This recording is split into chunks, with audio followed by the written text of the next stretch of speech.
So when I first started reading homeopathy, I don't know, 30 years ago, and it was just random what I selected, so I came across perhaps some scary things like Philosophies by Kent.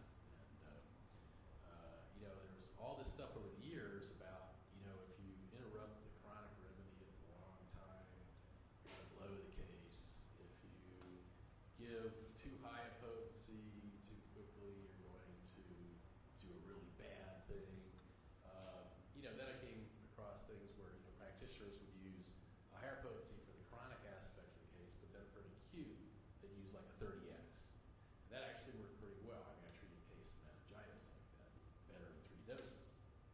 Okay, so, but there was this sort of chronic perception of lower potency for acute, higher potency for chronic, and give it and wait and don't repeat too often. And then you hear stories like, my case was going well, and I had them on 1M, and they were being cured. And then some other homeopath gave them a whole bunch of mixed low potency remedies that made the case incurable, and they died. Okay, so part of these early impressions have, to an extent, paralyzed me in prescribing and altering remedies, going back to being flexible. So I guess I'm just looking for a comment on that, and I guess I'm looking specifically for an answer is, can you really mess up a case that bad if you pick the wrong remedy and give it too often? Okay, first of all, maybe you should erase your hard disk. I've been working on that. And reset the computer. I've been working on that. The only thing that works is hit my head against the wall. Right. I can do that so much. So at that time, in the 80s, I'm not sure when it was, but in the early 80s, there was a lot of that going on, and I was a bit affected by this. Not affected. I was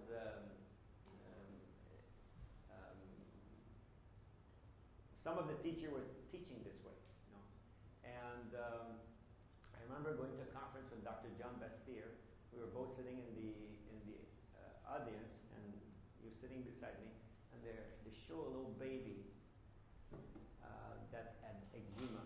And they gave 1 dose of the remedy, and the baby was about 1 year old, and it said that the child was treated in September or October, and it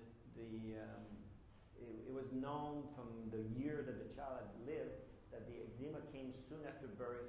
It was very worse in the winter, better in the summer. So now we're in the fall. So they gave a remedy, and there's an aggravation of the skin eruption, and they show December. They slide December. The child is like bad with eczema. January, really bad. February, really bad. They say, let's not intervene. It's an aggravation.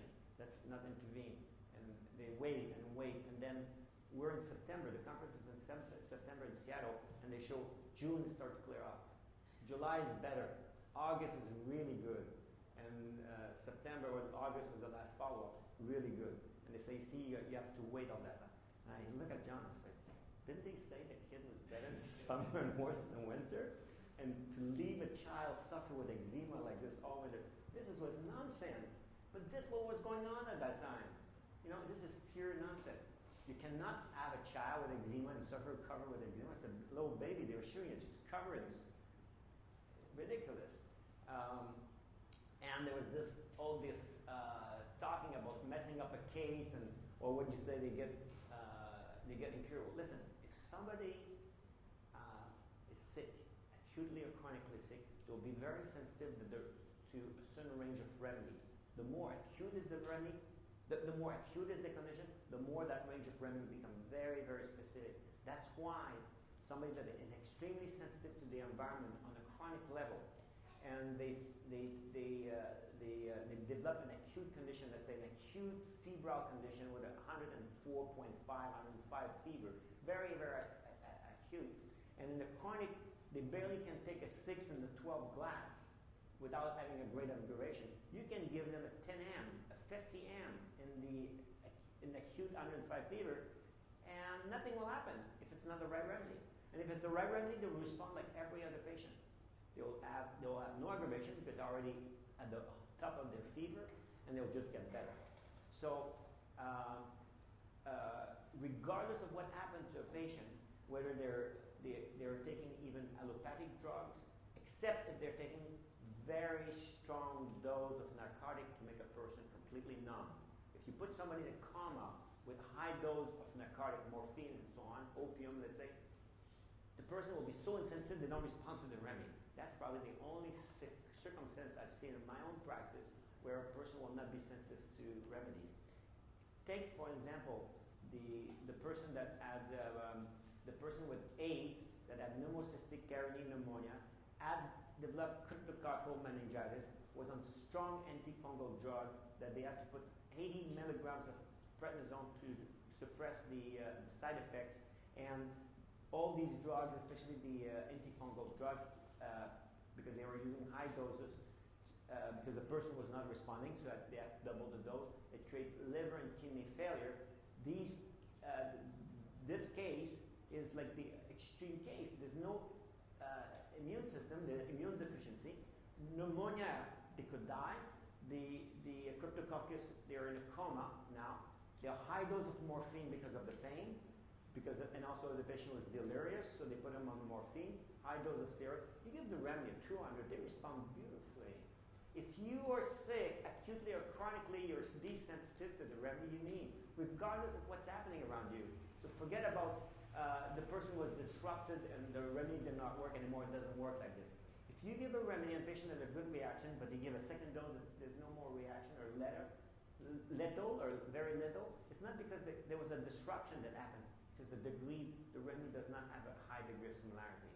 And I can tell you, because in those days, in the 80s, when people were prescribing, they were prescribing on one or two symptoms. They didn't understand the totality. They didn't understand the genius. So they were prescribing on remedies that were not very similar to the patient. So let's say somebody needs phosphorus. They really need phosphorus. And you give them Nature-Mur. It's possible they will react to Nature-Mur. And it will look like it's a very favorable response. And then you decide to give a second dose of Nature-Mur, and then it goes back to the original case. You say you mess up your case because you give a second dose. But if you look carefully, the patient never needed Nature-Mur to start with. They didn't have it was a phosphorus case from the beginning. But they will say you mess up your case, but that you don't see that in practice.